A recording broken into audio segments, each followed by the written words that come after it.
What's good and what up? It's your brother SamAnt here at Viral Hip Hop News. Do me a favor, family, before we get started with the content. Y'all know what to do. Go up top and hit that like button. Alright, so some startling revelations are coming out in the C Murda investigation. We all know this brother is sitting in jail. Corey Miller, aka C Murda, for the murder of a young 16-year-old who entered a Louisiana nightclub back in 2002. He's been behind bars in Louisiana since 2009. He's facing a life sentence. We all know that he's been proclaiming his innocence since day one. He currently went on a hunger strike. That his older brother, Percy Miller, aka Master P, was out here on the forefront really talking about and trying to get his brother a new trial and trying to get him released, being in prison seemingly as an innocent man. Now, Kenneth Jordan claims that detectives pressured him into lying under oath or else he would face up to 10 years in jail for unrelated charges if he did not claim Corey Miller was the shooter. Now, according to Kenneth Jordan in a sworn statement, Jefferson Parish Sheriff's Office detectives pressured him into lying under oath or else he would face criminal charges, as the New Orleans Advocate reports. Now, we all know that Corey Miller is currently serving a life sentence in Louisiana State Penitentiary at Angola after a jury voted 10-2 in a 2009 conviction to convict him in the killing of Stephen Thomas. Now, Thomas was killed, if y'all don't know the backstory, after sneaking in a Platinum Club in New Orleans. When he stepped off stage during a rap contest, he was attacked by a group of men and then shot. Soon thereafter, Miller was arrested and charged with Thomas's death. Now, quote Jordan, "I know the individual that I saw shoot the gun was not Corey Miller." Now, this was in an affidavit filed on June 23rd and 24th in Judicial District Court records, and that's according to the Advocate. More than 100 people who were questioned at the nightclub after the incident told police they had not seen the shooting. Jordan had left the crime scene and was only questioned over a year later after his newborn daughter was found dead. The baby's mother was later charged and convicted with manslaughter in the child's death. But reports claim that since the mother was only 16 years old when the baby was born, the detectives allegedly used that to threaten Jordan with a 10-year sentence if he did not testify against Miller. Wow. Now, Jordan also reportedly recanted in a television episode of a true crime series, Reasonable Doubt, that airs Wednesday on Investigation Discovery. "I was distraught and scared," Jordan claims in the affidavit, and according to the Advocate, JPSO officers told me that if I testified against Corey Miller, I could go home. They told me what to say.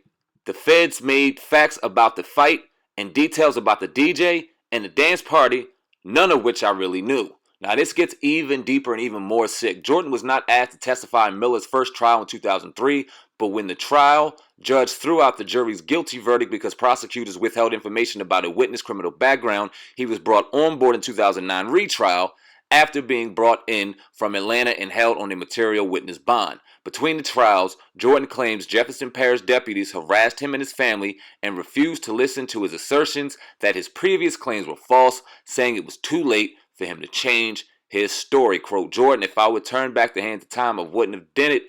In the moment, it felt like it was the right thing to do." Now, Jordan's testimony at Miller's 2009 trial was supported by a security guard at the club named Darnell Jordan, who told the court he didn't see a gun in Miller's hand, but saw a muzzle flash at the end of Miller's arm that was pointed at Thomas on the ground. Darnell Jordan, who is not related to Kenneth Jordan, also seems to recant, saying he doesn't believe Miller fired the shot, but states he was involved in the fight that led up to the shooting. Now, like I said, this gets even deeper. In a memorandum filed Tuesday, according to the Advocate, Baker wrote, "On countless occasions prior to making his statement and prior to the testify at trial, Mr. Jordan told members of law enforcement and prosecution that his 2003 recorded statement to the JPSO officers was not true, that the person he saw commit the shooting was definitely not Corey Miller, and that he did not want to lie under oath about Corey's involvement." He said at no time during the 15 plus years of proceedings in this tortured case has the state once disclosed this information to Mr. Miller himself or to Mr. Miller's attorneys or any other member of Mr. Miller's defense team. As well, Barker is reasserting an actual innocence claim that will require a judge to rule on whether Jordan's recantation is new, conclusive evidence that undermines the state's case. Miller's last appeal was denied in 2011. He was ordered last year by Jefferson Parish judge to pay Thomas' family $1.15 million. Now, we all know that C Murda's been releasing music, I believe 4 albums to be exact, in jail. We all know he's the brother of Master P, so he's always going to be good in that regard. I'm sure the family got their compensation, but this is fucked up on every level. When I'm reading the story and I'm really just diving into the new things we're learning, it reminds me of Life, the movie Life with Martin Lawrence and Eddie Murphy. Funny ass movie, one of the funniest movies I ever fucking seen, to be honest with you. Classic movie.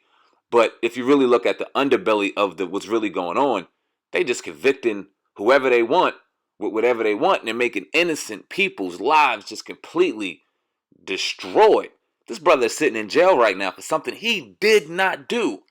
And they have evidence clearly pointing to the fact that he did not do this. But someone wants him in jail so bad. Someone has some personal vendetta. Some racist motherfucker has some personal vendetta so bad that they are willing to lie and do whatever they have to do to have this man rot behind bars. It makes me sick. We seen him come out and, like I said earlier, with the hunger strike, just claiming his innocence, demanding his freedom. And hopefully this is a step in a direction for C Murda, Corey Miller, being freed from the shackles and coming home. I wouldn't hold our breath. We all know how this system works. We all know it's systematically set up for us to be fucking put under the ground like we see C Murda currently doing. It's a real shame. Hopefully, like I said, this is a step in the right direction and his brother can come home to his family. He's a father, he's a son, he's a brother. He needs to come home, especially if he was not in charge of this murder. If he did not commit this crime, he should not be sitting behind bars. And that's just fucking fact at the end of the day. Y'all leave a comment in the comment section right now, man. Let me know what y'all think of what I just read, what we just heard. That was courtesy of Billboard Magazine. Shout out to Billboard. This is fucked up, man. Y'all leave a comment right now. Let me know. Also in the description box, you'll see links to our Twitter homepage, brand new website, theuncensoredtruthpodcast.com. And make sure you stay tuned to the podcast, dropping every day. Myself over here at Viral Hip Hop News and Oh God of Hip Hop News Uncensored, putting in work on the daily. Appreciate each and every one of y'all support. Always trying to keep it raw, real, and cut here at Viral Hip Hop News. Until next time, until next story, I'm out of here, man. Love y'all. Peace.